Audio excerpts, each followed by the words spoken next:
Good evening students, good evening sir. God bless you all और welcome to my YouTube channel Baloni sir commerce classes में आपका स्वागत है। और आज बहुत ही इंपॉर्टेंट टॉपिक पढ़ाने जा रहा हूँ। वो चैप्टर का नाम है डेप्रिसिएशन। बेसिकली डेप्रिसिएशन होता क्या है, बहुत से स्टूडेंट्स इस चैप्टर में बहुत ज़्यादा कंफ्यूज भी होते हैं और हर स्कूल में एग्जामिनेशन के पॉइंट ऑफ व्यू से ये चैप्टर अपने आप में बहुत इंपॉर्टेंट है। एमसीक्यूज के क्वेश्चन भी, थ्योरी के क्वेश्चन भी और लॉन्ग क्वेश्चन भी इस चैप्टर से पूछे जाते हैं। तो आज ये चैप्टर बड़ा इंटरेस्टिंग होने वाला है। तो depreciation is the reduction in the book value of fixed assets due to wear and tear और इफ्लेक्स ऑफ टाइम और ड्यू टू एब्सोलेंसेस और ऑप्शनल एक्सीडेंट। तो ध्यान रखें, डेप्रिसिएशन क्या है, डेप्रिसिएशन लगने का कारण क्या है। जैसे जैसे समय बीतता जाता है फिक्स एसेट्स की वैल्यू क्या हो जाती है, डाउन हो जाती है। वो डाउन वैल्यू ही हमारा डेप्रिसिएशन माना जाता है। अब वो डाउन कैसे होती है, हो सकता है एक्सीडेंट की वजह से डाउन हो, आउटडेटेड टेक्नोलॉजी हो, टाइम बीत गया, इसकी वजह से भी डेप्रिसिएशन लगता है। और डेप्रिसिएशन हमेशा फिक्स एसेट्स पे लगता है, बिजनेस की एसेट्स पे ही डेप्रिसिएशन चार्ज होता है। किसी भी पर्सनल एसेट्स पे हम डेप्रिसिएशन चार्ज नहीं करते। ध्यान रखें कि बिजनेस की सारी फिक्स एसेट्स पे डेप्रिसिएशन चार्ज होता है, सिवाय लैंड को छोड़ दो। लैंड पे डेप्रिसिएशन नहीं लगता। लैंड की वैल्यू हमेशा क्या होती है, एप्रिशिएट होती है। ठीक है, अब मैं फिक्स एसेट्स की बात कर रहा हूँ तो फिक्स एसेट्स में बिल्डिंग, प्लांट, मशीनरी, फर्नीचर, ये सब हमारे आ जाते हैं। क्लियर। तो डेप्रिसिएशन की कई सारी चीजें हैं। डेप्रिसिएशन बुक्स वैल्यू क्या होती है, उसकी रिड्यूस होती रहती है जैसे जैसे टाइम बीतता जाता है।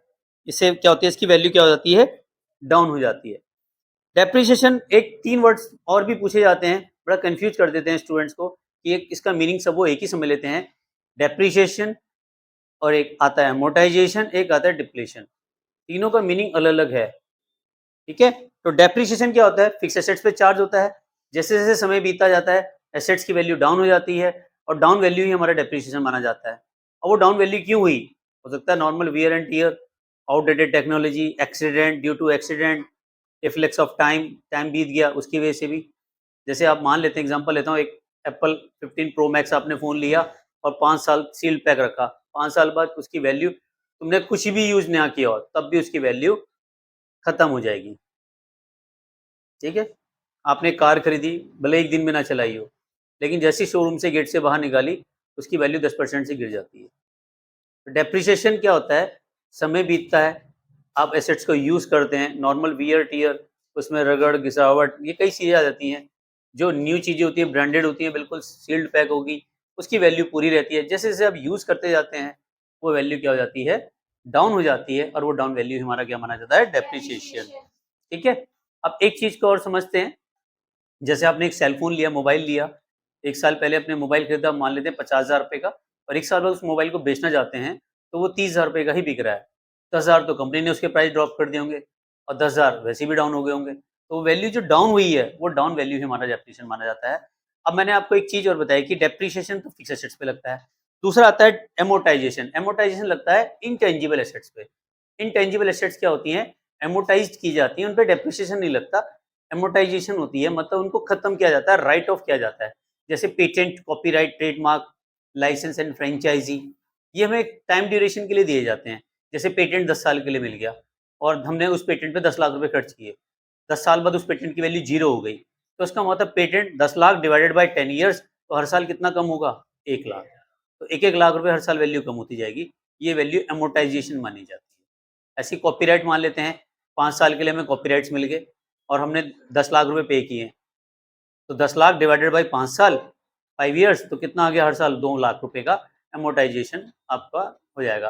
और एमोर्टाइजेशन किस पे होता है, इंटेंजिबल एसेट्स पे। तो amortisation is a gradual and systematic writing of intangible assets over it is estimated useful life. जैसे पेटेंट, कॉपीराइट, ट्रेडमार्क, इन पे मैंने आपको भी एग्जांपल देके समझा दिया।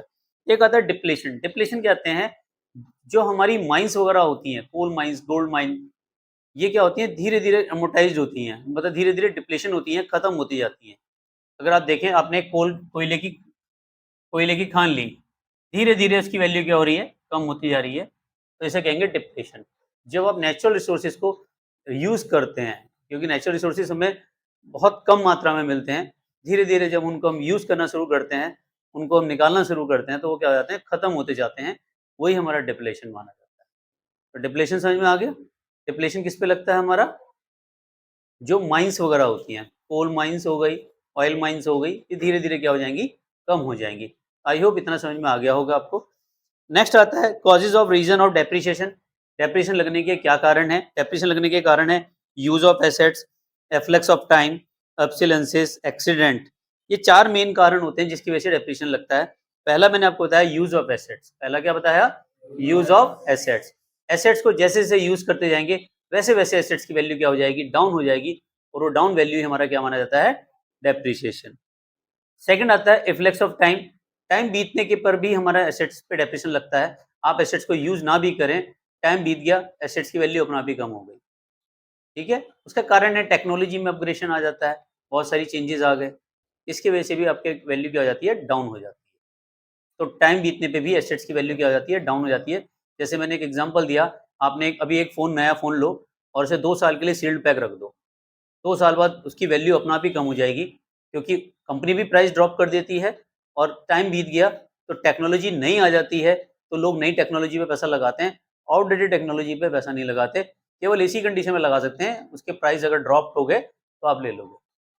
जैसे मैं आईफ़ोन की बात करता हूँ, बहुत से लोग आईफ़ोन लेना बहुत पसंद करते हैं। आईफ़ोन 13 भी ले रहे हैं, कुछ लोग 14 भी ले रहे हैं, जबकि 15 चल रहा है मार्केट में लेटेस्ट। तो 13-14 के रेट ड्रॉप किए हैं कंपनी ने, तभी आप ले रहे हैं। अगर सेम प्राइस रखते तो शायद नहीं लेते। तब तो आप नया खरीदोगे ना, नया टेक्नोलॉजी पे जाओगे। तो इसलिए, लेकिन प्राइस जो ड्रॉप हुए हैं, वो ड्रॉप भी आपका डेप्रिसिएशन माना जाता है। रिफ्लेक्स ऑफ टाइम कहते हैं, टाइम बीतते हुए। समझ में आ रहा है मानित? ठीक है? तो एग्जामिनेशन में थ्योरी पॉइंट बहुत इंपॉर्टेंट है, तो यहाँ पे आप जरा ध्यान दें, क्योंकि आपने एक भी चीज चुके तो एमसीक्यू सॉल्व नहीं होगा आपका। ध्यान से सुने हर एक चीज को। तो पहला मैंने बताया यूज ऑफ एसेट, दूसरा बताया रिफ्लेक्स ऑफ टाइम, टाइम बीतने पे भी डेप्रिसिएशन लगता है। नेक्स्ट आता है एब्सोलेंसेस। एब्सोलेंसेस कहते हैं चलन से बाहर होना, आउटडेटेड टेक्नोलॉजी। जैसे 2G टेक्नोलॉजी आउटडेटेड हो चुकी है पूरी, 3G टेक्नोलॉजी आउटडेटेड हो चुकी है। ठीक है? सिर्फ फिलहाल बीएसएनएल 3G सर्विसेज दे रहा है, लेकिन आने वाले समय में वो भी 4G और 5G की ओर बढ़ गया है। लेकिन 2G सर्विसेज सभी जगह बंद हो गई हैं लगभग। ठीक? क्लियर हो गया? तो अब आउटडेटेड टेक्नोलॉजी का मतलब है टेक्नोलॉजी खत्म हो गई। अब वो यूज़ नहीं करते, अब टेक्नोलॉजी आउट। जैसे कंप्यूटर की बात करें तो अब कंप्यूटर लेटेस्ट टेक्नोलॉजी में आ गए, लेकिन अगर पुराने जो कंप्यूटर हैं, डॉट मैट्रिक्स वगैरह सब खत्म हो गए, आउटडेटेड टेक्नोलॉजी के हो गए। तो एब्सोलेंसेस भी क्या होते हैं? जैसे-जैसे टेक्नोलॉजी अपग्रेड होती है, तो पुरानी टेक्नोलॉजी क्या हो जाती है? मार्केट से आउट हो जाती है। उसी को हम कहते हैं एब्सोलेंसेस। नेक्स्ट आता है एक्सीडेंट। एक्सीडेंट की वजह से भी क्या हो जाती है? वैल्यू उसकी डाउन हो जाती है। अगर कोई आपने गाड़ी खरीदी या कार खरीदी या कोई भी चीज़ फिक्स एसेट परचेज़ की, वो एक्सीडेंट की वजह से डैमेज हो गई, तो उसकी वैल्यू क्या हो जाती है? अपने आप ही गिर जाती है। वो इसकी वजह से भी हम डेप्रिसिएशन लगाते हैं। तो मैं डेप्रिसिएशन लगाने के 4 मेन कारण क्या हैं, कॉजेज़ क्या हैं? पहला क्या बताया मैंने? यूज़ ऑफ एसेट, दूसरा बताया एफ्लेक्स ऑफ टाइम, तीसरा एब्सोलेंसेस और चौथा बताया मैंने एक्सीडेंट। यही 4 कारण हैं जिसकी वजह से हम डेप्रिसिएशन को लगाते हैं। एब्सोलेंसेस कहते हैं टाइम बीतने पर जैसे आउटडेटेड टेक्नोलॉजी होना। ठीक है? जैसे it's means a state when assets become absolute due to product a better quality being available. जैसे अगर बात करते हैं फ़ोन की, आईफ़ोन की बात कर रहा हूँ या मैं इसकी बात करूँ, अब आईफ़ोन 16 आ जाएगा मार्केट में, तो आईफ़ोन 15 क्या हो जाएगा? आउटडेटेड होना शुरू हो जाएगा। लेकिन अभी इतनी जल्दी आउटडेटेड नहीं होगा, लेकिन 11-12 तो बिल्कुल आउटडेटेड हो जाएँगे। ठीक है ना? तो कंपनी के पास अगर पुराने कोई पीस बचे तो उन्हें डिस्कार्ड करेगी, नए प्रोडक्शन नहीं करेगी उसका। ठीक है? क्लियर हो गया? अब आता है अकाउंट्स की बात करता हूँ, तो मैं डेप्रिसिएशन को कैसे बनाते हैं? क्या फैक्टर हैं? आपके एग्जामिनेशन के सिलेबस की बात करता हूँ, तो मेथड ऑफ डेप्रिसिएशन में 2 तरह के मेथड आपको देखने के लिए मिलेंगे। एक मिलेगा स्ट्रेट लाइन मेथड, जिसको हम straight line method, fix instalment method भी कहते हैं। एक मिलेगा डब्ल्यूडीवी मेथड या रिटर्न डाउन वैल्यू मेथड या बैलेंसिंग मेथड। अभी है क्या दोनों में, जरा ध्यान से समझिए। स्ट्रेट लाइन मेथड कहता है कि जो डेप्रिसिएशन हमने एक बार लगा दिया, वही डेप्रिसिएशन हमें हर साल लगाना है, उसमें कोई चेंजेस नहीं करना। इसे दूसरी भाषा में, कॉमेडियन भाषा में मैं सलमान खान मेथड भी बोलता हूँ इसको। एक बार जो मैंने कमिटमेंट कर ली तो मैं खुद की भी नहीं सुनता, है ना? तो स्ट्रेट लाइन मेथड कहता है जो डेप्रिसिएशन मैंने एक बार लगा दिया, वही हर साल लगाऊंगा, उसमें कोई भी चेंजेस मैं नहीं करूंगा।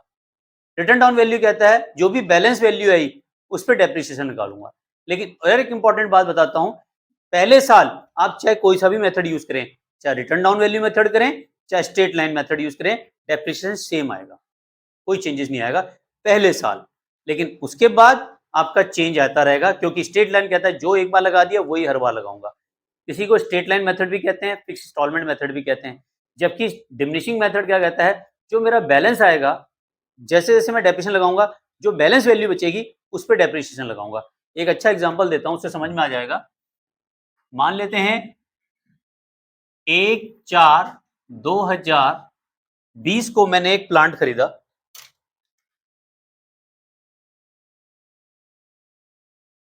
प्लांट परचेज किया मैंने 1/4/2020 को।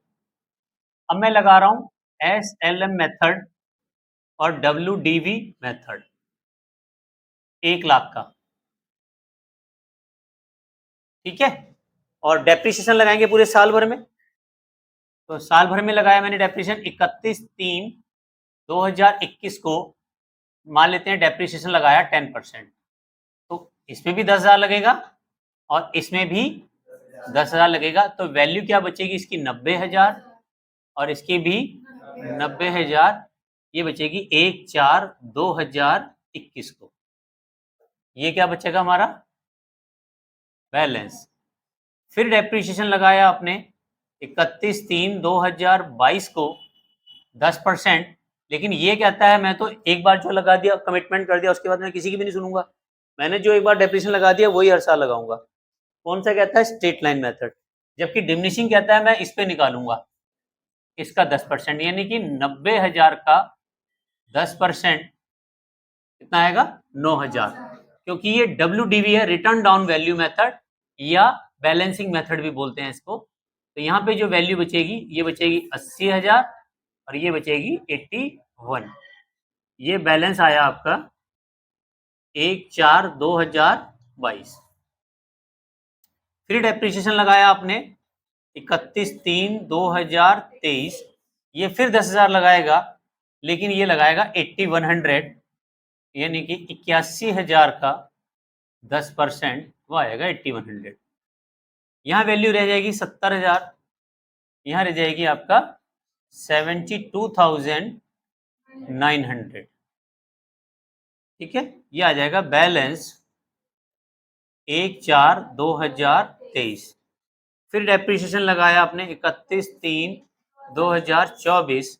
फिर 10,000 लगाया और यहाँ लगेगा 7290, 72,900 पे 10%। तो ये जो बचेगा, ये बैलेंस बचेगा आपका 1/4/2024 को 60,000, और इसको माइनस करो तो कितना आएगा,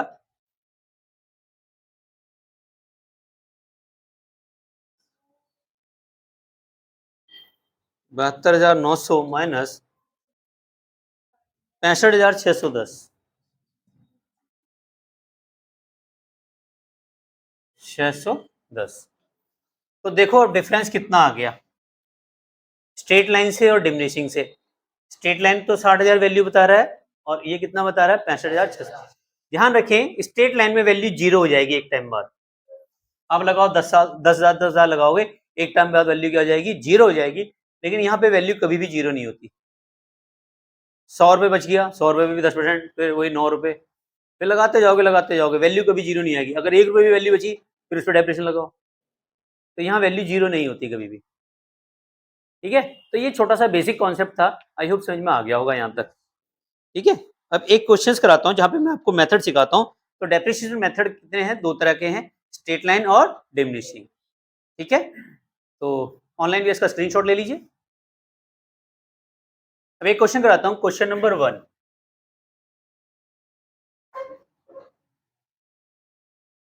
PS ग्रेवाल का question number 1, calculate annual depreciation and rate of depreciation under the straight line method in each alternative cases. Case A, ठीक है। अब देखें यहाँ पे, पहले तो मैं आपको बता देता हूं, स्ट्रेट लाइन मेथड से डेप्रिसिएशन को निकालना है। तो स्ट्रेट लाइन मेथड से आप डेप्रिसिएशन निकालने का जो तरीका होता है,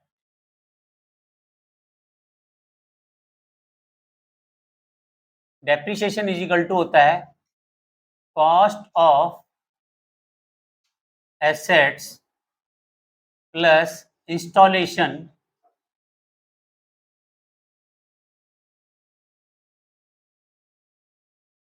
minus scrap value upon useful life, ठीक है, या लाइफ ऑफ ईयर भी लिख सकते हो।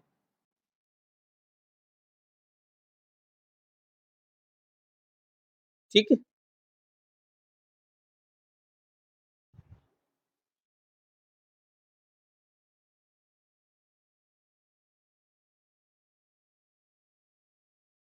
क्लियर है। तो हमने जो कॉस्ट ली है उस पर इंस्टॉलेशन जो भी किया है और उसमें से स्क्रैप वैल्यू हम क्या कर देंगे, माइनस कर देंगे, तो ये आ जाएगा। केस ए वन में देखें परचेज मशीनरी 1,80,000 की है। केस ए देखें परचेज ऑफ मशीनरी कितने की है,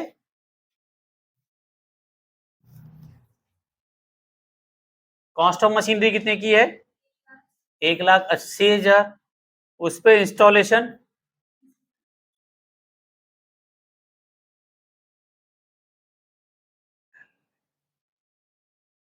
प्लस 20,000 और माइनस स्क्रैप वैल्यू 10,000 और उसकी लाइफ कितनी है, 5 साल। ठीक, तो मैं डेप्रिसिएशन निकालना है। 1,80,000 प्लस 20,000 कितना हुआ, 2,00,000। 2,00,000 में से 10,000 घटाओ, तो 1,90,000 और डिवाइडेड बाय आप करोगे 5, तो डेप्रिसिएशन कितना आ जाएगा,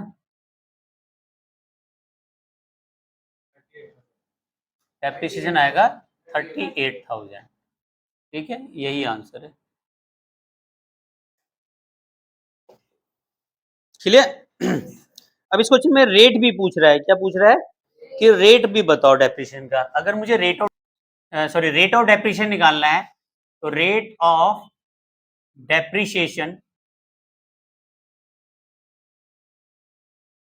इज इक्वल टू होता है हमारा डेप्रिसिएशन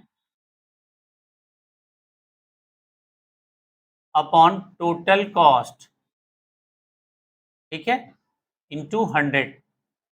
इसमें ध्यान रखना एक्सक्लूडिंग स्क्रैप, स्क्रैप को छोड़ देंगे, स्क्रैप वैल्यू को इग्नोर करना है। तो टोटल हमारे पास कॉस्ट कितनी है, 2,00,000। डेप्रिसिएशन कितना है हमारा 38,000 और यहाँ पे स्क्रैप के बिना वैल्यू कितनी है 2,00,000, तो ये आ जाएगा 19%। समझ में आ गया। स्क्रैप वैल्यू जो दे रखी है उसको इग्नोर कर देना। नेक्स्ट देखो, नेक्स्ट केस देखो, केस बी। केस बी में देखें 4,75,000 की एसेट्स है, तो यहाँ पे डेप्रिसिएशन कैसे निकालोगे, is equal to cost plus installation minus scrap upon life. तो कॉस्ट कितनी है हमारी 4,75,000 और इंस्टॉलेशन कितनी है 25 और स्क्रैप वैल्यू कितनी है 50 और लाइफ कितनी है 5 ईयर्स। तो कितना हो जाएगा 4,50,000 अपॉन 5, तो कितना आ जाएगा 90,000। समझ में आ गया यहाँ तक। और रेट ऑफ डेप्रिसिएशन अगर निकालना है तो कैसे निकालोगे, रेट ऑफ डेप्रिसिएशन के लिए आपको इतना वाला एरिया निकालना है। कॉस्ट कितनी है मैंने बताया था, डेप्रिसिएशन कितना है 90,000 और कॉस्ट कितनी है हमारी टोटल 5,00,000 इंटू 100, निकालो कितना आ रहा है 18%। समझ में आ गया। कोई डाउट्स, ऑनलाइन भी इसका स्क्रीनशॉट ले लीजिए।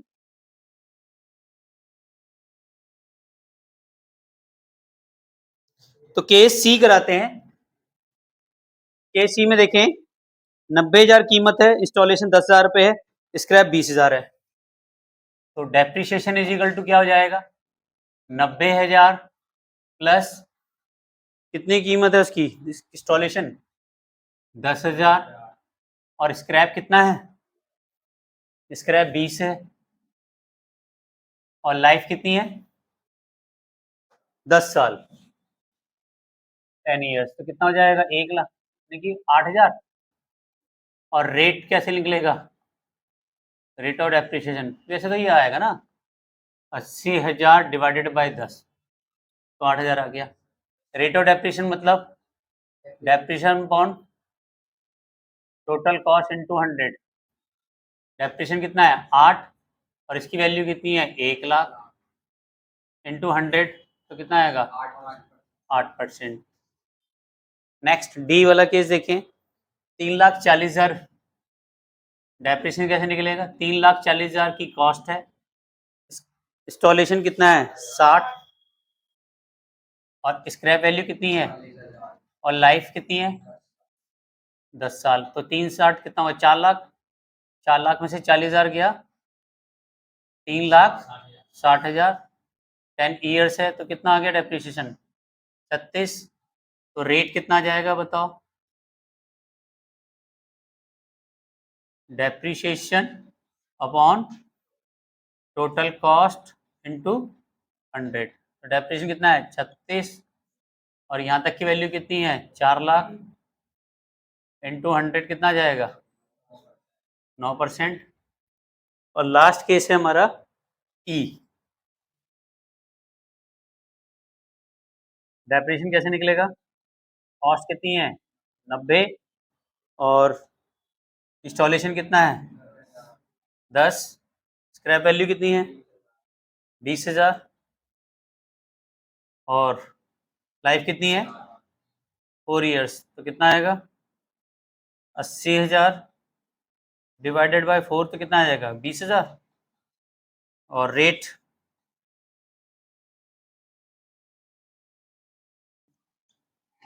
20,000 अपॉन 1 लाख इंटू 100 करोगे तो कितना आ जाएगा 20%। तो यहाँ पे भी आपको ये रेट ऑफ डेप्रिसिएशन निकालना भी आ गया और डेप्रिसिएशन कैसे निकालते हैं हर क्वेश्चन में ऐसे ही निकाला जाएगा। अगर कई बार रेट पूछेगा कई बार लाइफ देगा तो आप ऐसे ही करना है। समझ में आ रहा है एनी डाउट्स ठीक है। और ऑनलाइन में इसका स्क्रीनशॉट जरूर ले लीजिए और चैनल पे अगर बेटा फर्स्ट टाइम आए तो प्लीज सब्सक्राइब करना ना भूलें, बेल आइकन को प्रेस जरूर कीजिए। रात को 9 बजे एक वीडियो मेरी जरूर आती है और अपनी प्रॉब्लम्स को आप डीएम कर सकते हैं, इंस्टाग्राम पे फॉलो करें बलोनी सर के नाम से you. Thank you very much, मिलते हैं नेक्स्ट वीडियो में। Love you all, Vande Mataram, जय भारत।